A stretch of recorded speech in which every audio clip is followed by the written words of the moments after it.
los misterios de Dios. Los misterios de Dios. Y pues nos da mucho gusto también anunciar, ¿verdad?, que ya tenemos misioneros en el África, en Kenia.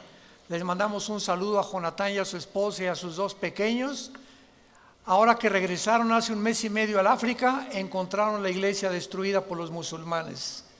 Rompieron todo y les quemaron todo. Y están volviendo otra vez a levantar otra.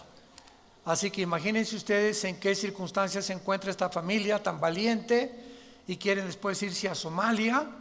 Bueno, es impresionante el corazón que tienen por la gente de África y por todos estos, el mundo del paganismo, que pues no tienen ningún conocimiento que tenemos nosotros de las Sagradas Escrituras. Métanse por favor a nuestra página villanuevaparaelmundo.org.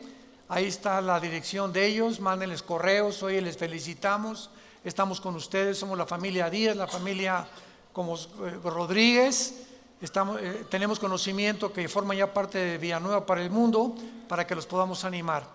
¿Por qué tenemos a tantos misioneros ya? Por ustedes, por las ofrendas precisamente que nos dan. En eso las utilizamos en pastores, en misioneros, en choferes, en secretarias, en viajes, en avión. Todo eso se necesita para la obra de Dios. Así que le damos gracias a todos ustedes por la generosidad con la que han participado, porque es fruto que va a abundar para vuestra cuenta. Abran sus Biblias en el libro del Génesis capítulo 2. Y en esta cuarta conferencia, dije la tercera, es la cuarta conferencia. Ya vimos en la tercera, la primera parte, sobre el misterio, se llamó del huerto del Edén. El misterio del huerto del Edén.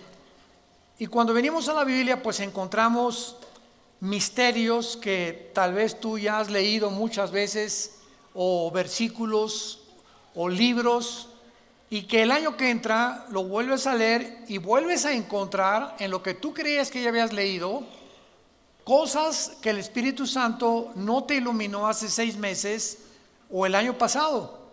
Y así es el estudio de la Biblia, es el camino del justo es como la aurora, es cada vez más luz, más luz, más luz, hasta que el día amanezca. Entonces, la revelación de la Biblia ya está completa. Dios ya no tiene nada que revelarnos del infierno, del cielo o del futuro. La Biblia es un libro sellado.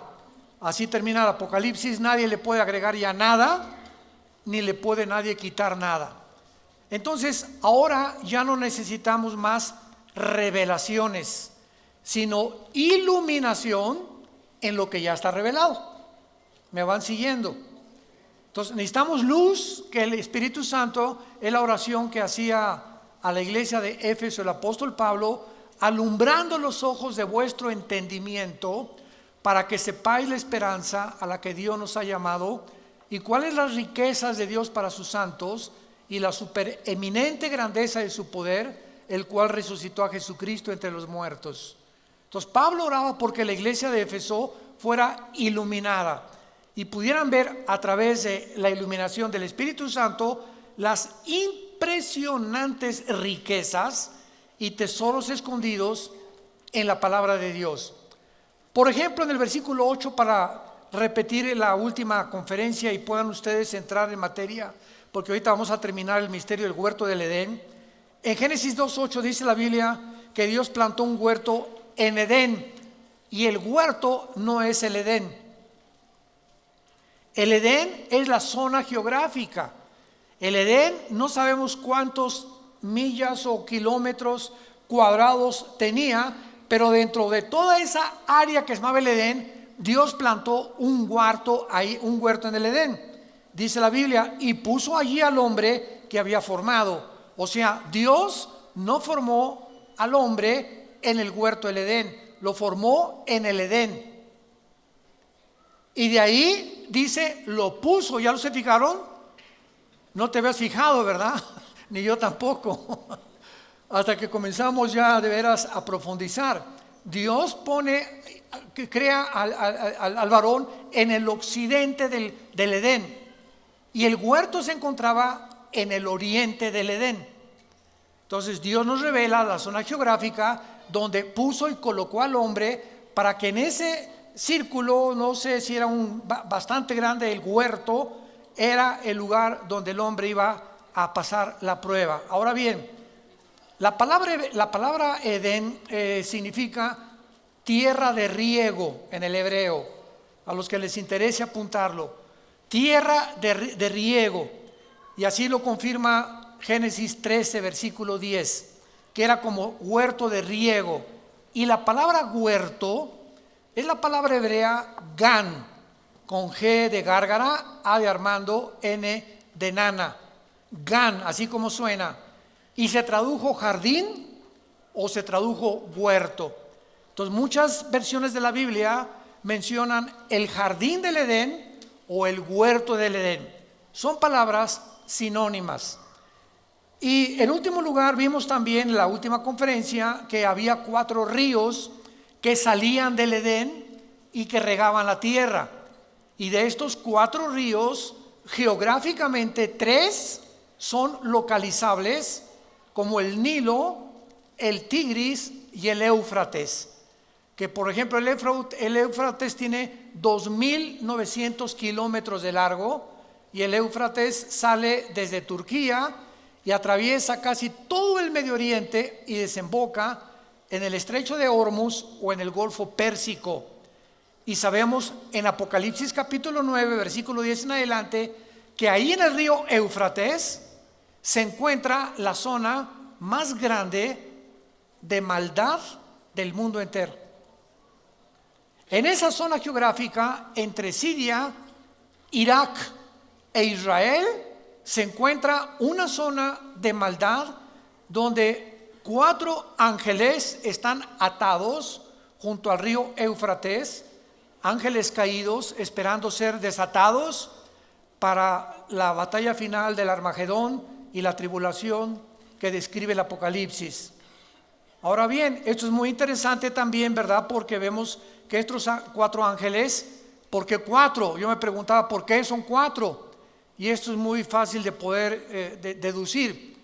La Biblia nos revela que del libro de Daniel hasta que venga el anticristo iban a surgir 4 imperios, y el quinto iba a ser el imperio del anticristo. Entonces, del libro de Daniel hace 2600 años a nuestros días, cada imperio que surgió en la historia, los babilonios, los medos con los persas que se unieron, en tercer lugar el imperio griego de Alejandro el Magno y el imperio romano, tenían un principado cada uno. Y esto lo explica Daniel capítulo 10, cuando Dios manda un ángel al planeta donde tú y yo vivimos con un mensaje para Daniel, y cuando bajó del cielo el ángel de Dios, un ángel al servicio de Dios, se le atravesó un principado que impidió que el ángel llegara a donde estaba Daniel para traerle la profecía de las famosas 70 semanas del capítulo 9 del libro de Daniel.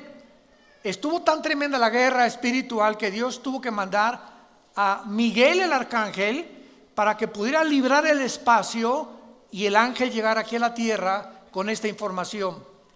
Ahí se nos revela pues que todos los imperios han tenido principados satánicos.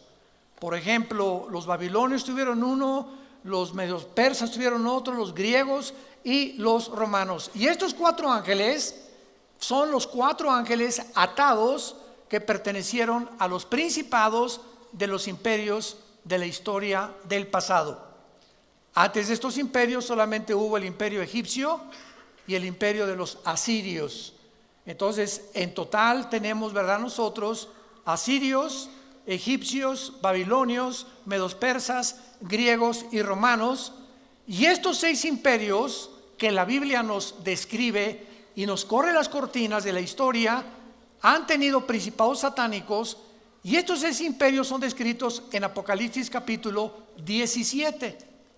Y ahí se nos muestra claramente que viene el 7º imperio, que es la confederación de 10 naciones que se van a formar, 5 del Medio Oriente y 5 de Europa, para poder formar la última forma de gobierno mundial, de donde el anticristo va a derribar a 3 de estas naciones Daniel capítulo 7, y entonces él toma el poder de Europa y del Medio Oriente, no de Rusia ni tampoco del África. Entonces el anticristo no va a ser el dictador del mundo entero, como no lo fue Hitler, ni Mussolini, ni Stalin, ni Saddam Hussein, ninguno de los dictadores. Han sido fracciones del mundo geográficas en la que ellos han podido controlar. El anticristo controlará, repito, Europa y el Medio Oriente nada más. Rusia se va a aventar contra Israel, y entonces la coalición del sur, que tal vez sea Egipto con naciones del norte de África, se encontrarán en Israel para la tercera guerra mundial, que la Biblia la llama la batalla del Armagedón. Muy bien. Es importante ahora en esta cuarta conferencia entre el huerto del Edén, que estamos como uno de los misterios de Dios, contestar la siguiente pregunta. ¿Realmente el huerto del Edén se encontraba en Irak, en Siria o en Jerusalén? Entonces vamos a ver ahorita, a través de nuestra investigación y nuestro estudio bíblico, de qué forma la Biblia nos muestra que el huerto del Edén fue el lugar donde Dios tenía reuniones con los ángeles y donde Dios tenía reuniones con Adán. Por ejemplo, en Génesis 3:8 dice que Jehová caminaba con Adán y la voz de Dios se oía en el huerto del Edén. O sea, desde el principio de la creación, Dios ha querido tener comunicación con nosotros, comunión con nosotros. Nos creó Dios para que lo conociéramos, para que supiéramos que estamos debajo de una deidad, de un creador, diseñador inteligente, y Dios ama la comunión. Entonces el huerto del Edén se pierde y vemos nosotros en el tabernáculo, que fue inmediatamente después el primer lugar donde Dios se volvió a reunir con el ser humano, que fue el lugar que Dios escogió para restablecer la comunión. Entonces en el tabernáculo estaba el lugar santísimo, el lugar santo, el atrio o el patio, donde el sacerdote, sumo sacerdote, entraba en septiembre y octubre, que es el mes que nos corresponde al calendario hebreo, Tishri. Y ese mes, que es el mes de Yom Kippur, o el día de la expiación, el sacerdote entraba ahí y ofrecía sacrificio por todo el pueblo de Israel. Muy bien, Cristo muere en la cruz del Calvario y todos esos sacrificios del Antiguo Testamento se acabaron. Tetelestai, consumado es. Ya no más sacrificios, ya no más ofrendas por el pecado. Cristo en la cruz ofrece lo que todo en el Antiguo Testamento eran símbolos, y Él en la cruz muere en nuestro lugar, y Él es el Cordero tipificado en los sacrificios del Antiguo Testamento. Entonces, de Cristo a nuestros días, ya no necesitamos a ningún hombre que interceda por nosotros ante Dios. Ya no hay el patrón de los taxistas o el patrón de la Virgen de la Macarena, la Virgen del Socorro, etcétera, etcétera, o Santo Tomás o lo que sea. Ya podemos acercarnos, cada uno de nosotros, abiertamente, dice Hebreos 10, con confianza, con una conciencia tranquila, de que ahora me puedo acercar a Dios y llegar hoy en la noche a mi casa, o dar gracias por los alimentos en algunas horas más y decirle: Padre, te doy gracias porque en este momento me estás oyendo. No necesito pedirle a otra persona que interceda ante mí, porque ahora tenemos un solo mediador, un solo intercesor, que se llama Jesús. Y con su sangre y con un solo sacrificio nos hizo perfectos para siempre. Gloria a Dios. Muy bien. Entonces, muchos han colocado, ¿verdad?, el huerto del Edén en Israel. ¿Por qué? Porque Israel está situada, construida sobre un monte. Cuando ustedes vean la geografía de Israel, por cierto, estamos planeando ya, les avisamos, el año que entra nos vamos a Israel. A ver cuántos quieren inscribirse. Va a ser la primera semana de junio, si Dios quiere, del año que entra. Así que vamos a llevarnos a mucha gente, va a ser un viaje precioso. allá alquilamos camiones, bueno, es impresionante la excursión, dura como una semana. Y Israel está construida sobre el monte de Sión, el monte de Sión. Y fue el rey David el que llegó ahí a Israel y declaró Jerusalén la capital de Israel. Entonces, por eso se le llama el monte de Sión. Y muchos teólogos creen que ahí en el monte de Sión, o sea, Jerusalén, estaba el huerto del Edén. Otros han dicho, ¿verdad?, que estaba en Israel, otros que en Irak, etcétera, etcétera. Pero es interesante que, por ejemplo, ahorita en la ciudad de Jerusalén, cuando vayamos, vamos a recorrer Galilea, vamos a comer pescado increíble, ¿verdad, Marta? Se llama el pescado de San Pedro. Es un restaurante junto al mar de Galilea. Nunca en su vida ninguno de ustedes, y yo que me crié en Acapulco, ¿verdad?, y que conozco de mariscos, me encanta el guachinango así enterito, frito, al moco de ajo. El pescado ahí de San Pedro es único, es un sabor que ningún pez en el mundo lo tiene, no sé por qué. Yo creo que están santificados esos peces o quién sabe, ¿verdad? Y ahí nos agarró una tormenta la última vez que fuimos a Israel en el mar de Galilea y supimos lo que era Jesús, ¿verdad? Y bueno, fue una experiencia maravillosa. Pero es increíble, ¿verdad?, cómo nosotros podemos ahí en Jerusalén darnos cuenta que está construida el domo de la roca. Tuve cualquier foto de Jerusalén y hay un domo dorado, ¿ok? ¿No lo han visto? Ahí resalta y se le llama también la mezquita de Omar. ¿Qué es ese domo dorado inmenso que se ve en Jerusalén? En el año 70 después de Cristo, el general Tito del Imperio Romano, hijo del emperador Vespasiano, llegó a Jerusalén y cumplió la profecía de Mateo 24, 3 y 4, que Jesucristo dijo: no quedará este templo tan precioso que reconstruyó el rey Herodes, no quedará piedra sobre piedra. Pues 70 años después llega Tito y arrasa Jerusalén y no quedó piedra sobre piedra. Muy bien, pasaron 6 siglos, en el año 600 después de Cristo, cuando un califa musulmán construye exactamente donde estaba el templo judío, de donde ofrecían los sacrificios y las ofrendas, ahí encima construyen la mezquita de Omar y el domo de la roca. En otras palabras, debajo de ese domo se encuentra el templo judío. Y esta es la razón por la cual los judíos no han podido reconstruir su templo, aunque ya tienen casi todo el mobiliario y todos los instrumentos que se usaban, pero ellos dicen que tendrían que derribar la mezquita de Omar o destruir el domo de la roca. Si lo hacen, se viene una guerra impresionante en Israel, porque imagínense nada más, es un lugar santo y sagrado para los musulmanes. Entonces, ¿cómo va a ser reconstruido este templo? No lo sabemos, tal vez va a haber un terremoto, la invasión de Rusia e Irán que está próxima ya contra Israel. Algo va a suceder, pero los judíos necesitan ese lugar para reconstruir su templo. Entonces, esta es la razón por la cual es un lugar santo. Y es interesante que en la puerta norte de esta mezquita, cuando vayamos a Israel lo vamos a ver, o lo puedes ver en los libros de historia, se le llama la puerta del paraíso.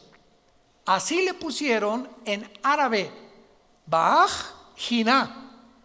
Y en el piso enfrente de esta puerta hay una piedra de color jaspe, verde, como de medio metro cuadrado, que los musulmanes le llaman la piedra del Edén. Entonces vamos a ver muchas cosas que son interesantes, tanto en la arqueología como en la historia, que apuntan sin lugar a dudas que el huerto del Edén efectivamente se encontró en la ciudad de Jerusalén, porque ahí comenzó la humanidad. Ahí fue donde Abraham, de una forma tipológica, iba a sacrificar a Isaías, a su hijo Isaac, que era el tipo del Cordero de Dios. Ahí en Jerusalén Jesús vivió, murió, fue enterrado, resucitó. En Jerusalén ascendió hacia el cielo y en Jerusalén terminará la humanidad. Por eso les digo, apúrense, vámonos antes que se acabe todo.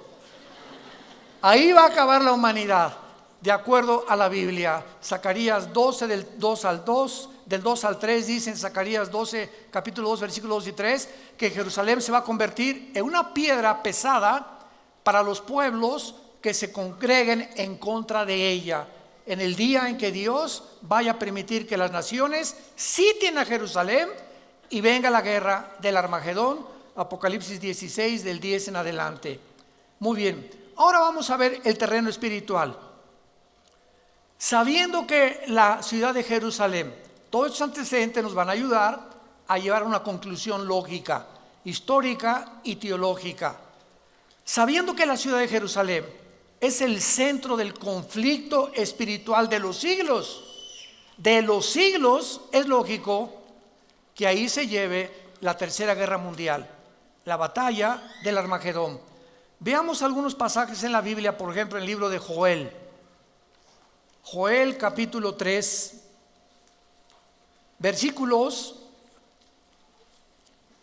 del 9 en adelante. Con cuántos detalles se describe la tercera guerra mundial. La buena noticia es que ya no vamos a estar aquí nosotros. Eso está garantizado 100%. Y dice así, Joel capítulo 3, versículo 9 en adelante. Proclamad esto entre las naciones, proclamad guerra, despierten a los valientes, acérquense, vengan todos los hombres de guerra. Forjen espadas de vuestros asadones, lanzas de sus hoces, diga el débil, fuerte soy. Júntense y vengan, naciones todas de alrededor, y congréguense, hagan venir allí, oh Jehová, a tus fuertes. Despiértense las naciones y suban al valle de Josafat, porque allí me sentaré para juzgar a las naciones de alrededor. Acuérdense que este juicio está en Mateo 24 y 25, cuando Dios va a separar a los cabritos de las ovejas en su segunda venida al mundo. Ahí se va a sentar en Jerusalén Dios, en el valle del Armagedón o en el valle del Megido, que también se le llama el valle de Josafat. Echad la hoz porque la mies está madura. Vengan, descender porque el lagar está lleno. Rebosen las cubas porque mucha es la maldad de ellos. Muchos pueblos en el valle de la decisión. Es otro nombre para el valle del Armagedón, porque cercano está el día de Jehová. Siempre que vean ustedes en el Antiguo Testamento, siempre, sin excepción, el día de Jehová, el día de la ira de Jehová, son los 7 años de la tribulación.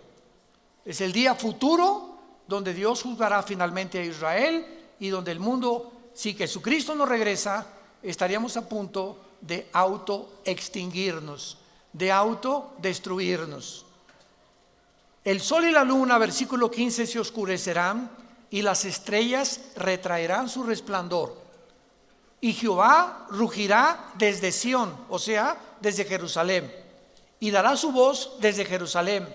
Temblarán los cielos y la tierra, pero Jehová será la esperanza de su pueblo y la fortaleza de los hijos de Israel. Y conocerán que yo soy Jehová, vuestro Dios, que habito en Sión, o sea, en el monte de Sión, que es otro nombre para Jerusalén. Mi santo monte, y Jerusalén será santa, y extraños no pasarán más por ella.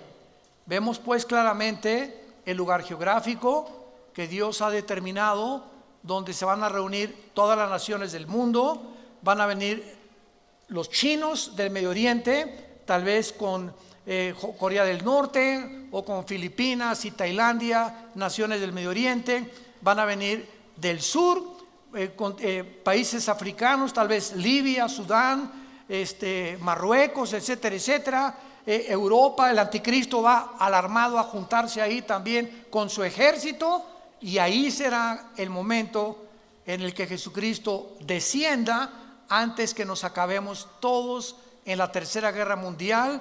Y la Biblia profetiza que cuando Jesucristo descienda en la segunda venida, los únicos sobrevivientes en este planeta serán una tercera parte de los humanos.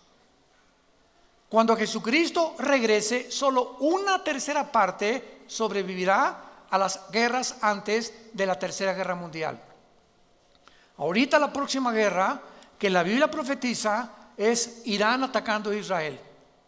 Qué interesante que ya hace 2-3 semanas hay una tensión tremenda entre Irán y Estados Unidos.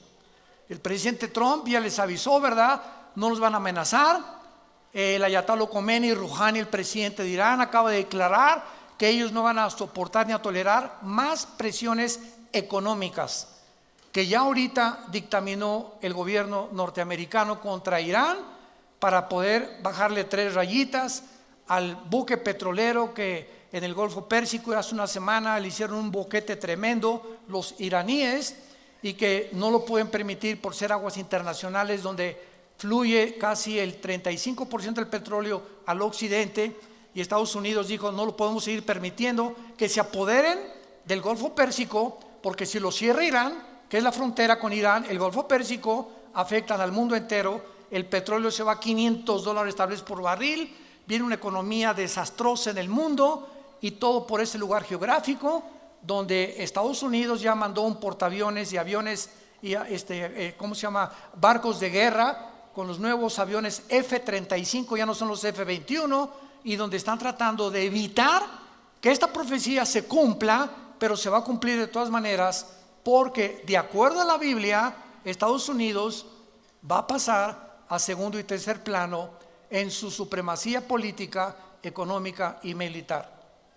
¿De qué les estoy hablando? De que Estados Unidos va a pasar a segundo o tercer nivel por 3 razones. Una, pueden ser por ataques terroristas, que puedan bombardear Washington, que puedan bombardear el Capitolio y que pueda venir una economía desastrosa para Estados Unidos. Número 2, que venga el arrebatamiento de la iglesia. En el arrebatamiento de la iglesia se calcula que el 40% en Norteamérica son cristianos. En Europa el 0.05. Así que cuando venga el rapto de la iglesia, los europeos ni se van a dar color, como dicen los muchachos, ¿verdad? Ni en cuenta, porque pues ya el cristianismo es impresionante. El ateísmo y el racionalismo francés y alemán predomina completamente en Europa desde hace 50 años aproximadamente. Y en tercer lugar, la deuda externa de Estados Unidos alcanza ahorita los 23 trillones de dólares. 23 trillones de dólares. ¿Saben ustedes, para que tengan idea, cuánto es $1 trillón de dólares? Si tú comienzas a contar $1 de aquí a 250 años, no alcanzas a contar $1 trillón de dólares. Para que lo compares con lo que tienes en el cochinito en tu casa, en nuestra alcancía. Entonces, Estados Unidos no puede permanecer. Ahora bien, en el momento en que algo sucede en Estados Unidos, en esta época que estamos viendo, no sabemos cuándo, en ese momento Rusia aparece en las profecías de la Biblia con China y con Irán. Ezequiel capítulo 38 del 1 al 6. Irán aparece con el nombre en la Biblia de Persia, y Persia se le cambió el nombre a Irán en 1935 a la República Islámica de Irán. Entonces vemos nosotros que cuando venimos a la Biblia, no es un libro de leyendas como dice la gente, ni Aladino en el País de las Maravillas. La Biblia está respaldada por la arqueología, por la paleontología, por la antropología, por la química, por la genética, por la biología, por la física, por cualquier disciplina que tú me quieras mencionar, y cualquier persona que se atreva. Es un libro hecho por hombres y está lleno de contradicciones. Siempre la pregunta es, ¿ya lo leíste? Cabeza ¿de qué le decimos? Para no decir ya nada, ¿verdad? De aguacate me dijeron. Bueno, por favor, entonces estamos en un mundo donde la gente está comenzando a hablar cosas sin sentido, y donde los medios de comunicación están propagando cosas espantosas. ¿Por qué? Porque para que lleguemos al punto que la Biblia profetizó antes de que nosotros naciéramos, Y antes de que pudiéramos comprender que los profetas hebreos hablaron al pie de la letra todo lo que profetizaron, el mundo tiene que llegar, escúcheme con mucho cuidado, a la destrucción de la familia. Tenemos que decir que hay una luz, y la iglesia es la luz. No hay nadie más que la iglesia cristiana como la luz del mundo. Tenemos que alumbrar y tenemos que ayudar a tanta gente que están autodestruyéndose por una mala información. Muy bien, veamos en Éxodo capítulo 25 de qué forma en el huerto del Edén o en el jardín del Edén, pues era un lugar geográfico con plantas, con manzanas, con frutas, etcétera, etcétera. Y nos quedamos en la que Dios tenía su comunión ahí con el ser humano, y el intento de Dios de restablecer la comunión con nosotros y decirnos cuál es el camino. Hizo el tabernáculo Moisés, y el tabernáculo tenía dentro un menorá. Era como una lámpara de 7 brazos que representaba el huerto del Edén. El menorá representaba el huerto del Edén. Y veámoslo por qué. En Éxodo 25 dice en el versículo 31 en adelante, cuando se ordena hacer las piezas del tabernáculo, pongan mucha atención y concéntrense en esto que es maravilloso. Harás también un candelero de oro puro, labrado a martillo se hará el candelero, en pie su caña. ¿Qué es una caña? Es el tronco. Sus copas, que son las copas de las flores, sus manzanas y sus flores serán de lo mismo. ¿Habías notado eso? Que cada uno de los pilotes del candelero simbolizaban árboles, hablando de los árboles que tenemos aquí adentro, las neuronas. Vean ustedes a continuación, saldrán 6 brazos de sus lados, 3 brazos del candelero a un lado, 3 brazos del otro, 3 copas en forma de flor de almendro, una manzana y una flor, 3 copas en flor de almendro, en forma de flor de almendro, otro brazo, una manzana, una flor, así en los brazos que están del candelero. Vemos nosotros que el candelero, que era la luz, era la forma en la que Dios estaba comunicándonos. Los expulsé del huerto del Edén, el jardín que les preparé porque les amo, y quiero decirles a ustedes en la construcción del candelero que no me he olvidado de ustedes. Les doy la representación del candelero ahora dentro del tabernáculo, para que puedan ustedes en su corazón recordar que soy un Dios que te ha amado con amor eterno y que no me he olvidado de ti. Cuando alguien se olvida de Dios, eres tú. Dios nunca se olvida de nosotros. Cuando alguien abandona a Dios, eres tú, no es Dios el que nos abandona. Dios nos dice: estaré contigo, no temas, nunca te dejaré ni te desampararé. Cuando sentimos que Dios nos ha abandonado, no es Él que nos ha abandonado, somos nosotros. Y al aislarnos de Dios, comenzamos a sentir el coraje. Cuando nosotros somos los culpables de perder la comunión con Él en la Biblia, y lo comenzamos a culpar de lo que nos está atravesando. Ya Dios nos pitó, ya me olvidó. Doña Chole, ahí está en el hospital. Ay, hermano pastor, nadie me ha visitado en el hospital. Me acaban de comunicar que tengo cáncer. Ya Dios me abandonó. Doña Chole, cuando Jesús moría en la cruz, ¿dónde estaba Dios? Podríamos decir, fue lo que dijeron los fariseos.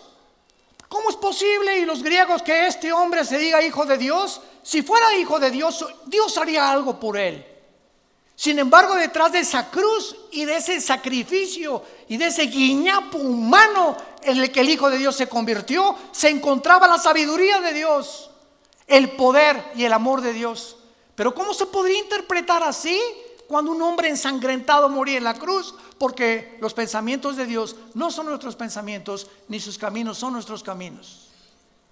Tú quieres con tu mente intelectual tratar de comprender a Dios, y quieres que Él piense como tú piensas. Es que si yo fuera Dios no haría esto, y si yo permitiera a Dios, yo pensaría de otra manera. Claro que sí, cerebro de caracol y de chapulín.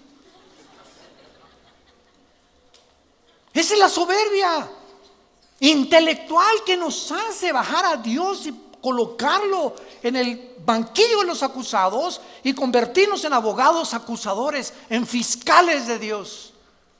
Ahora tú contéstame, Dios, ¿por qué hiciste esto? ¿Por qué hiciste aquello? Cerebro de aguacate. Esta es la razón por la cual Jesús, cuando bajó al mundo, dijo que la característica y la virtud más grande para un ser humano conocer a Dios se llama la humildad. La humildad. Y la humildad no es, hermanito, ¿cómo está? Y andar con guarachitos y eso de que los pobres son humildes. ¿De dónde sacaron eso? Eso no es bíblico. La persona humilde, de acuerdo a la Biblia, es la persona que reconoce su incapacidad de gobernar su vida, ni su matrimonio, ni sus hijos, ni su negocio, que tiene necesidad de alguien más, que lo saque del hoyo donde nos encontrábamos muchos de nosotros, de las tinieblas que cubrían nuestra mente hace muchos años para muchos de nosotros, que venga un rayo de luz y que nos muestre que existe otro mundo y que hay esperanza y que podemos vivir mejor, y ese reconocimiento se llama humildad. Porque hasta que tú no reconoces una entidad espiritual superior a ti, nunca conocerás la verdad. Te vas a meter en una cárcel intelectual donde yo soy escéptico, agnóstico o ateo o humanista o materialista o darwinianista o evolucionista, y ahí te encierras y jamás saldrás de esa prisión, porque Jesús vino a abrirnos las puertas de la prisión, a darle libertad a los cautivos, vista a los ciegos, dirección y camino a los humildes de corazón. Vemos nosotros pues aquí en esta descripción maravillosa de Éxodo 25, en el versículo 34, y en la caña central del candelero 4 copas en forma de flor de almendro. Otra vez flores, manzanas y flores. Habrá una manzana debajo de los brazos del mismo, etcétera, etcétera. Y en todo esto, ¿qué se está simbolizando? Un jardín. ¿Qué jardín? El jardín del Edén. El paraíso donde Dios colocó a la primer pareja de seres humanos para probarlos y para mostrarnos que aun cuando quedamos mal con Él y le hemos rechazado y hemos querido hacer nuestras propias leyes y nuestro propio código de conducta y de moral, Dios se acuerda de nosotros. Muchos de ustedes que nos oyen por la televisión y los medios masivos de comunicación, los que han venido aquí en la asistencia, no has venido por coincidencia. Quiero decírtelo de una vez. Tú no has venido aquí a escuchar a un hombre, has venido a escuchar lo que la Biblia dice acerca de tu vida, de mi vida y del futuro. Y has venido a escuchar dónde se encuentra la medicina para que salgas del hoyo donde te encuentras. Hace muchos años dicen que un hombre se encontraba en un pozo. Y pasó un hombre y le dijo: ahí te va estas reglas de ética, léelas. Y luego pasó otro hombre y le dijo, le sobó la cabecita y le dijo: te deseo lo mejor, que salgas pronto. Y pasó un tercer hombre y le dio la mano y lo sacó del pozo. El primer hombre fue Confucio, el segundo hombre fue Buda y el tercer hombre fue Jesús.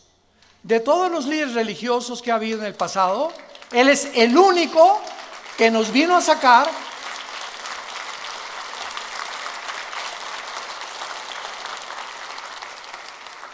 Jesús no solamente vino a darnos reglas, códigos de conducta que son maravillosos, como los de Confucio, Mahatma Gandhi, etcétera, etcétera. Él vino a sacarnos, a darnos la mano y decir: te saco primero y después te instruyo para que te mantengas y no vuelvas a caer en el pozo de donde te saqué. Esa es la diferencia entre las religiones y el cristianismo. Las religiones son códigos, y haz esto, y no fumes, y no tomes café, y camina, miércoles de ceniza, peregrinaciones, ritos, ceremonias, liturgias. Y Jesús es la gracia que se nos da, que no la merecemos, para vivir para Él sin que hayamos hecho nunca nada bueno. Esa es la gracia. Cuando le preguntaron a un hombre de Dios que diera una palabra para definir el cristianismo, una palabra que no se encontrara en ninguna de las otras religiones, él contestó, la palabra es gracia. ¿Sabían eso? La palabra gracia en ninguna religión se encuentra, más que en la Biblia. Porque por gracia somos salvos por medio de la fe. Y esto no es de nosotros, porque es un don de Dios, para que nadie se gloríe.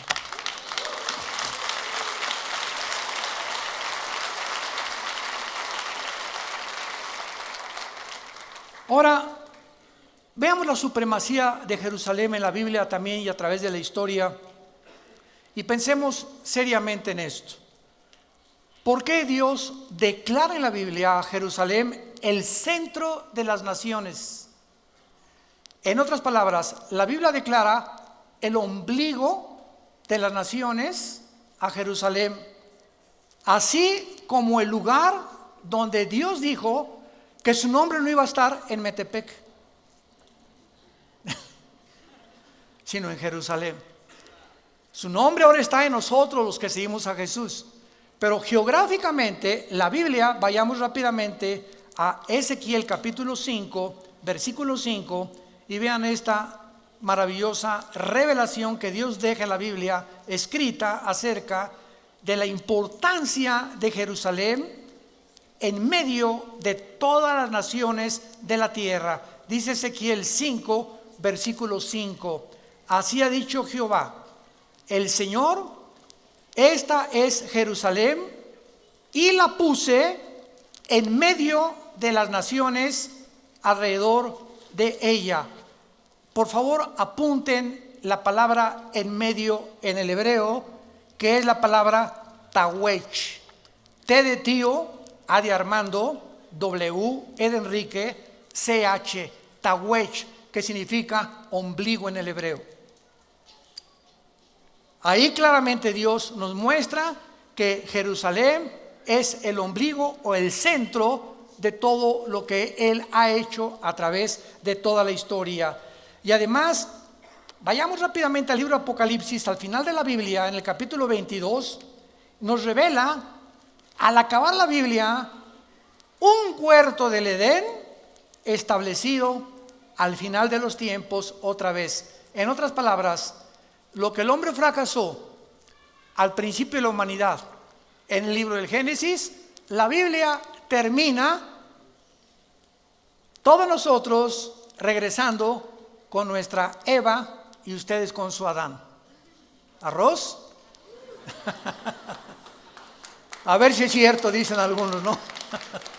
Y mi esposa ya no estará tan gordita como usted, hermano. Y se parecerá a Rambo, mi esposo, en aquel tiempo. Miren, todas estas cosas ni te preocupes cómo se van a parecer, porque si en el momento en que nosotros estemos viviendo en el milenio, en el nuevo jardín del Edén, que es el reino milenial de Jesucristo, es en lo menos en lo que te vas a ver. Ya no vamos a ser tantos atraídos por el físico, sino por la espiritualidad en la que podemos vernos a nosotros, no como objetos sexuales o como objetos que anhelamos o como pasiones, sino algo mucho más profundo que es la atracción espiritual. Ahorita, ¿qué es lo que predomina en el mundo? Las pasiones sexuales.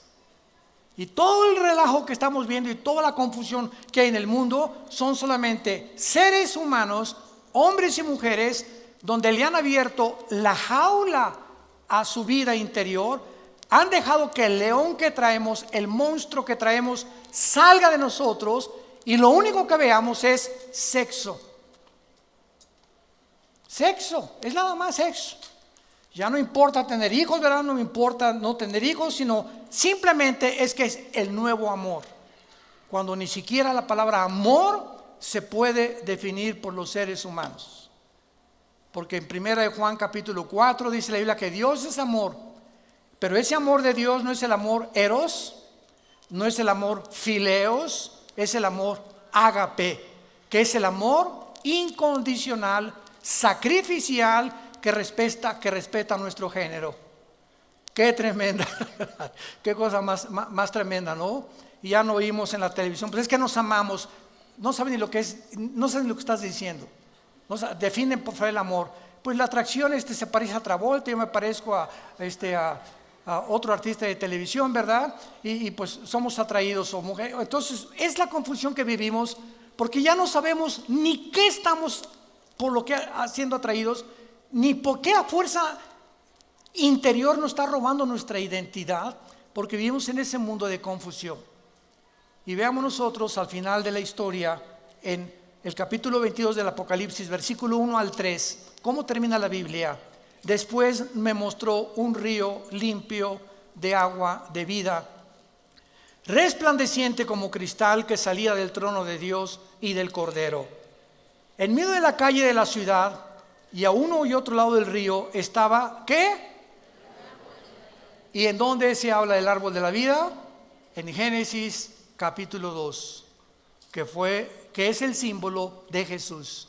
Él es Jesús, el árbol de la vida, que produce otra vez frutos, dada cada mes su fruto, hojas, árboles, fruto, árboles, para la sanidad de las naciones, y no habrá más maldición. Y el trono de Dios y del Cordero estará en ella, y sus siervos le servirán. La última revelación de la Biblia es la siguiente, que nos funde los fusibles. Dios habitaba primero en la eternidad. En la eternidad no hay tiempo. La eternidad, cuando Einstein postuló el tiempo como una forma de la cuarta dimensión, vemos nosotros que el tiempo tuvo un inicio. Génesis 1, la materia y el espacio tuvieron un inicio físicamente, cuantitativamente y cuánticamente, y vemos nosotros que ese espacio, materia y tiempo donde nosotros vivimos ahorita se va a terminar. Y cuando Dios creó el tiempo, la materia y el espacio, Él vivía en la eternidad, hizo un tercer cielo para Él habitar ahí. 2 Corintios capítulo 12 del 1 al 3, hizo un segundo cielo, que es el segundo cósmico que vemos. Hizo el primer cielo donde tú y yo habitamos, que es de la atmósfera hacia abajo. Y la revelación que la Biblia nos da es la siguiente: Dios habitaba en la eternidad, después bajó a un tercer cielo, y en el milenio Dios va a bajar de su tercer cielo, donde está su trono, y su trono ahora va a estar en la ciudad de Jerusalén. Ahí va a estar Dios gobernando el nuevo universo y los nuevos cielos y las nuevas tierras que va a crear, desde este insignificante, pequeñísimo planeta Tierra donde tú y yo vivimos. El creador de los cielos y la tierra bajará y se sentará, y tendremos acceso a Él, como ahorita lo tenemos a través de la oración en el Espíritu, y físicamente nosotros seremos enviados. No sé cuántas galaxias o cuántos mundos va Dios mandar, pero somos nosotros la insignificante iglesia, que somos menores que los ángeles ahorita en sabiduría y en poder, que nosotros vamos a ser puestos arriba de los ángeles. Nosotros vamos a juzgar a los ángeles, y los ángeles quedarán ayudándonos como siervos de nosotros, la iglesia.